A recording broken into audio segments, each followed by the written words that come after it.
السلام عليكم ورحمة الله وبركاته. كل سنة طيبين بمناسبة الشهر الكريم. كتير قوي من متابعين الثقافة الكورية والدراما الكورية بيشوفوهم بياكلوا حاجة اسمها الراميون اللي هي المكرونة سريعة التحضير. طب يعني ايه الفرق بينها وبين بتاعتنا واللي احنا بناكلها؟ فعلا الراميون الكوري فعلا طعمها مميز قوي ومكوناتها بتبقى كتيرة شوية عن اللي بتاعتنا المتوفرة عندنا في الأسواق بتاعتنا. الراميون نخلي بالنا واحنا بنشتريها ان هي مكتوب عليها يكون حلال وان احنا ناكلها مفيش مشاكل. لكن انا لما جيت اجيب من هنا في مصر للاسف ده اشهر نوع يعتبر من انواع الراميون، بيبقى نوع حار حراق. لكن دي احنا مش هنستعملها، انا بس جبتها علشان نتعرف عليها وعلى مكوناتها وازاي لما احنا نعمل راميون عندنا في البيت نقرب ليها يعني.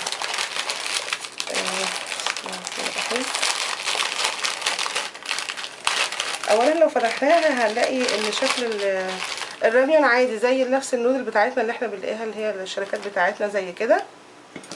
الاختلاف بقى ان هي بيبقى فيها كيسين. كيس البودر ده لو كانت حلال مفيش مشكله هنعملها ونطبخها عادي، لكن النوع ده فيه مكون ما ينفعش احنا نستعمله فبلاش منه. مش يعني مبقاش فيه حاجه كتيره، هي بتبقى زيوت بس. نيجي للكيس التاني ده بيبقى عباره عن خضروات. الخضروات دي ما فيهاش مشكله خالص ان احنا نستعملها، بس هنعرف هي عباره عن ايه كده. بسم الله الرحمن الرحيم. دي خضروات مجففه. لو جينا كده نشوفها هي ايه هنلاقيها عباره عن مفيش اكتر من بصل اخضر ومشروم مجفف وممكن فلفل حار وده ايه وجزر. الحاجات دي لمجرد ان احنا بنحطها في النار في الميه اللي بتغلي بتبتدي ترجع تاني رطبه وبتبقى يعني تنفع انها تتاكل. فاحنا هنقلدها هنعمل زيها كده علشان نحاول ان احنا نقرب للراميون الكوري. طبعا احنا مش هنستعمل دي. فايه البديل؟ النوع اللي هو مكتوب اللي هو اورينتال ده يعتبر اكتر نوع قريب من الطعم الكوري والنكهه الكوري، ولو عملناه بالطريقه اللي هعملها دي ان شاء الله هيديني يعني بنسبه 90% قريب من الطعم الكوري. وبرده طبعا المنتج اللي هو بتاع الشركه بتاعتنا الاسلاميه ممكن ان احنا نستعمله كبديل للراميون الكوري. هنجيب حاجه ونحطها على النار. لو هنستعمل الاندومي الكوري بنحط 3 كوبايات ميه، لكن لو هنستعمل الشركات بتاعتنا بتبقى حجمها اصغر شويه، مفروض انها بتاخد في كوبايتين ميه كبار كده. بس انا هحط نص زياده لان هحط بقى شويه المكونات الكوريه كده. كوبايتين ونص ميه هسيبها تغلي واحضر المكونات بتاعتي.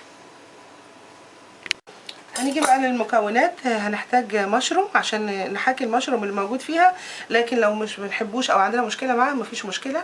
الشطه الكوري السر التاني او اهم حاجه ان احنا لما نستعمل راميون لو حطينا لها شطه كوري خلاص احنا كده تقريبا عملنا نفس الراميون بتاعتهم.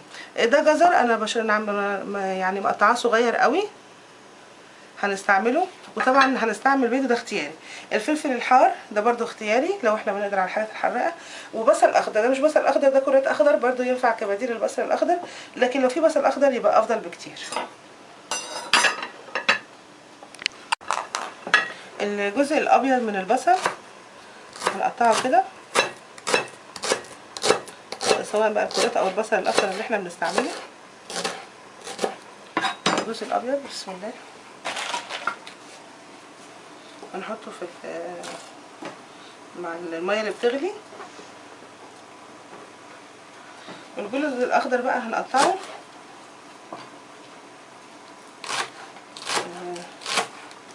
ونخليه عشان هنحطه في الاخر هنجمد بيه.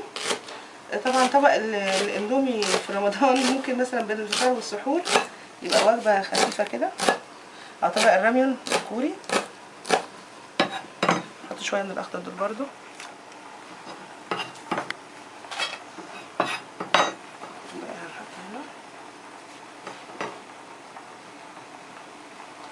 عشان نحطه في الاخر. ونقطع المشروم ده انا مضافاه منديل. هنحاول بقى ان احنا نقطعه قطع صغنطوطه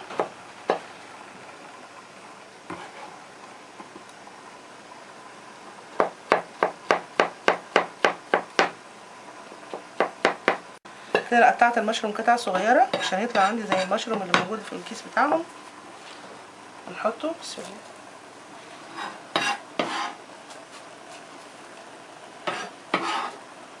الله.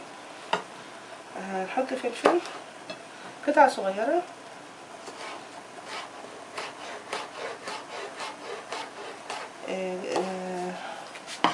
ممكن ان احنا نجيب كيس بسله وجزر اللي هو مجمد ونحطه هنا في الاول، هيبقى عندي اضافه. ممكن كمان ان احنا نحط مشروم، اسفه، جمبري صغير، ممكن نحطه في الاول نسلقه كده، ناخد غلوه معاها الاول، وبعدين نحط الليمون عليه يديني طعم الجمبري. ممكن نحط شوربه لحمه، ممكن نعمل اي حاجه ان احنا نغير الطعم بتاعها. نحط بقى الجزر، ولما يغلوا كويس هنشوف هنحط معاهم ايه. انا هحط معلقه شطه كوري، اللي يحب يزود ممكن يزود، اللي يحب يقلل برضه ممكن يقلل. الخضروات اللي انا اخدتها من الكيس ده مفيش اي مشكله في ان انا استعملها، ممكن اضيفها برضه عشان حرام ان انا ما استعملهاش. زي ما شايف كده الميه بتغلي. لما الميه تغلي دايما ما نحطش النودل الاول، دايما نحط المسحوق اللي معاها الاول.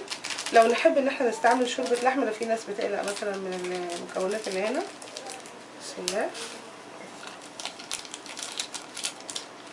نخليه يغلي الاول، وبعدين نبتدي نضيف النودل اللي احنا هنستعملها. ممكن على فكره نحط بقى لو عندنا كيمتي، نحط كيمتي، ممكن نحط ميه كيمتي تديها اللون الاحمر. بسم الله. على فكره برضو ان انا استعمل النودل دي ما فيهاش اي مشكله، ما فيهاش اي مكون ما فيهوش مشكله، ممكن نستعمل النودل ونحط الشوربه اللي احنا عايزينها.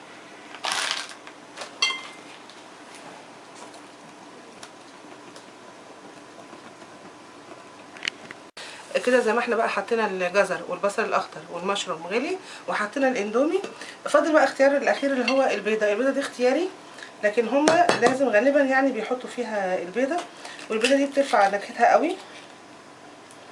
على فكره انتوا لو شامينها معايا فعلا هي دلوقتي ريحتها بالظبط زي ريحه الاندومي الكوري. في بقى ممكن ان احنا نحطها كده ونسيبها شويه، وبعدين نبتدي نفتحها. في ما بيحبوش يقلبوها، لكن انا بحب اقلبها. افضل مده تفضل فيها الراميون على النار هي 3 دقايق، فبعد دقيقتين بحط البيضه واسيبها دقيقه، يبقوا 3 دقايق بالظبط. هنغلب بقى الراميون بتاعتنا. بسم الله.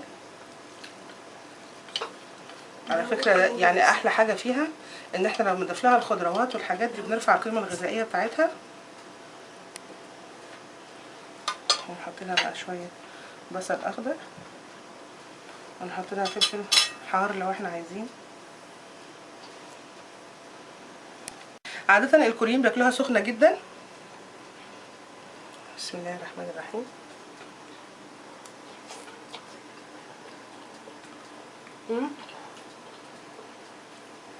احلى راميون في الدنيا، يا رب تعجبكم. انا غادة ياسين، والسلام عليكم ورحمه الله وبركاته، رمضان كريم.